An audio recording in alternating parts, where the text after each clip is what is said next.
If you would like to register your foreign car for UK number plates, and if your car is European-made with European number plates, and if it is a passenger car less than 10 years old, then this video is for you. For non-European cars, company cars, vans, trucks and vehicles which are older than 10 years, the importing procedure is different and is not explained in this video. To start the registering procedure, which is called importing a car, first you should order an import pack from DVLA. It is straightforward. You can request that either online or by phone. The required forms and booklets with explanations will be sent to you by post.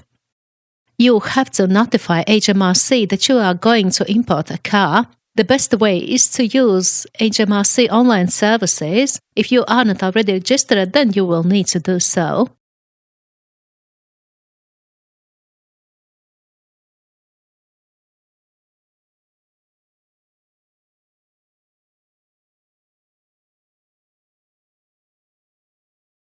Notifying HMRC for importing a car is pretty easy. You have to tell your details like your phone number, your email, your address. I was confused when it was asking for the vehicle supplier. If the car belongs to you, then you are the supplier, so just tick the box saying self-supplying. It will show your name and your address. Just fill in all the details of your vehicle, from where it came, how much was the value. Possibly you don't remember the exact value, then just put in what seems right. Pay attention to the date arrived in UK. Just make sure you write the date when you are actually importing the car, for example, today. Do not put the actual arrival date in the UK because HMRC wants you to notify about importing a car in 14 days, otherwise there will be a penalty. It might sound very confusing, so let's put it in a different way. If you are a European driver and you just arrived in the UK, then you can drive your car for 6 months with no problems. At the end of these 6 months, you decide that you are importing your car, so there is your importing day. If you are a UK driver, then you cannot drive your foreign car even for 1 day in the UK. Next is all the information about the car, chassis number, mileage in kilometers. When you finish, you will get a reply from HMRC straight away stating that you have to pay nothing if the car comes from European Union. You don't have to print this page out. It will get updated in the HMRC databases automatically in 2 days.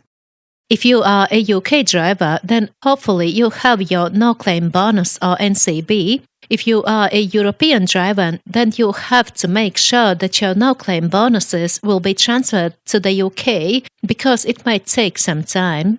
Depending on the country, you should contact your foreign insurer or the Special Insurance Bureau and find out how you can get your proof of NCB. Hopefully, you already have got your certificate of conformity for your car. If not, then you should contact the manufacturer of your car and order one. Unfortunately, it should be the original certificate, not a copy. The cost depends from the manufacturer of your car. It could be anything from £50 to £100 or more. It will be cheaper to order the certificate directly from the manufacturer, not from a dealer. The first thing you should do to the car is adjust the lights. Some cars have got factory-fitted feature to adjust them. Some need the lights changing completely. The speedo has to be adjusted too. Your speedo more than likely will be in kilometers. It needs to be in both kilometers and miles. Depending from the make and model of your car, you might be able to replace the fascia with a home-printed sticker. On European cars, the rear fog light is at the left-hand side, but UK laws request it to be at the right-hand side. Both sides are in the middle.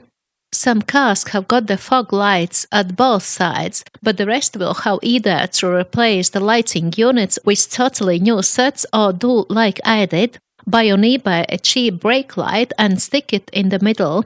Unfortunately, as I was officially informed, these cool laser fog lights are not legal if they are not factory fitted. If all the adjustments are done by a MRT certified garage, then ask them to write down in their invoice what exactly has been done and how. The report should be written on the MOT station headed paper.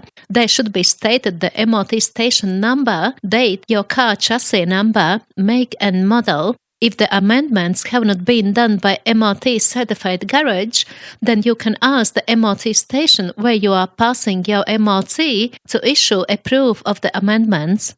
Most of the MOT garages do not know how to do that. They might argue that a valid MOT certificate is the best proof. Unfortunately, it isn't. So you have to have both, MOT certificate and the statement from a garage. It is a good idea to prepare the garage statement accordingly to the explanation in the VCA application on your own, and then just ask a garage to sign it, or, if they want, amend it and print it out. To register your car, you will need a certificate from VCA. It is the UK Vehicle Type Approval Authority. In their website is told everything what you should do to import a vehicle. There you can download the application for mutual recognition, which is pretty easy to fill in. Also, you should print out the payment form from the website. The mutual recognition will cost you £100 and you can choose the payment form which suits you best.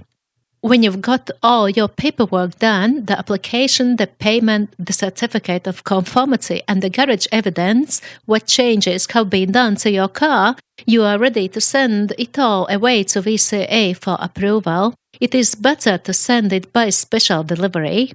In a week or so, you will get a letter from VCA, hopefully stating that everything is okay and you have got the VCA certificate to move ahead. After that, you have to fill the application for DVLA, which was sent to you by post. This is the most complicated thing to do because there are a lot of confusing questions. At the very beginning, it is number 4.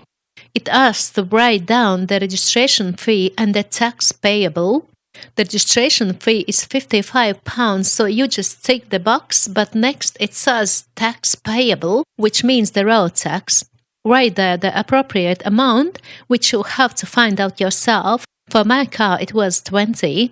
Then write down the make and model, but please don't worry. Guys in DVLA are pretty clever, and if there is a small mistake, they will amend it. If there is something you don't know, like all these axes and lengths, just leave these spaces blank. Don't worry, because this is the reason why you need the certificate of conformity. It is all there. People are worried that in some cases this certificate is in German. It is absolutely normal. A lot of cars have got that. No need to translate. Also, it is asking for the date of registration in the UK. It is number 46. Just write down the date when you are sending the papers out. The question about cylinder capacity was slightly confusing. It actually means motor capacity. All these maximal permissible mass, etc. If you know, then fill it. If not, just leave it blank. Number 54 is a tricky one. It is asking for mileage in miles, not kilometers. What you should do is to convert your kilometers to miles and write that number down. As easy as that. Don't forget to tick all the relevant boxes for what you are sending together with your application. One of the hardest thing was to find an insurance company because most of the insurance companies want to do absolutely nothing with foreign cars. You should find some companies which are happy to insure foreign cars, especially European cars. Some of the companies might like only American cars, some might like only classic cars or old cars. Just make sure that the insurer is happy to give you a cover note for imported European car on chassis number. This cover note for a European car usually is valid for 30 days. If you won't get your new UK number plates in these 30 days, then your insurance will be cancelled. Most of insurers will warn you that you are not allowed to drive your car until you get your new UK number plates. A lot of people are asking why their foreign insurance isn't good enough when they are sending the paperwork to the DVLA. Unfortunately, it is mandatory to have a UK insurance. Any foreign insurance will not be valid for registration purposes. I would advise to start insurance from the date when you are sending out the final paperwork to DVLA. It is a good idea to shop around at different insurance companies to get the best insurance quote. For my car, the price was from $350 to almost $2,000. Your insurer should not mind having EU driver license. If it does, then it is a way to milk more money from you. Also, make sure that the insurer accepts your no-claim bonuses from another European country. A tricky thing is to make a payment to DVLA. Possibly they never thought about the fact that absolutely nowhere is told how to make the payment for your application and how to pay the first road tax to DVLA. It says that you should pay, but how? The answer you can get by phoning to DVLA. The payment could be made by a postal order or a check. If you don't have a checkbook, then just go to bank and ask to issue a check. It should be for free. You can pay then by your card or cash. There could be two separate checks stating that one is the registration fee for £55, but another one is the road tax. But it also could be only one check with both amounts together. When it is done, make sure you have got all the needed documents as explained in the booklet. Copy of proof of ID, for example, your passport. Proof of address, for example, a copy of council tax bill. VCA certificate. Original MOT certificate. Original EU car registration certificate, which you will not get back. So if you want some memories of it, then you should make a copy right now. Printed insurance cover note. Application for DVLA. Also, you need the original checks of the payments made, the registration fee and the road tax. Send it by special delivery. It will take more than a week to receive the DVLA letter, hopefully stating that your car has got the new number plates. In my case, the logbook arrived first. Then you take your letter or the new logbook and your proof of ID to a local car parts shop, which is printing number plates, and in 15 minutes you will get your shiny new number plates. Also, you have to inform your insurer about your new number plates. Usually it could be done by phone and takes about 5 minutes. When it is done and the new plates are on, you are good to go.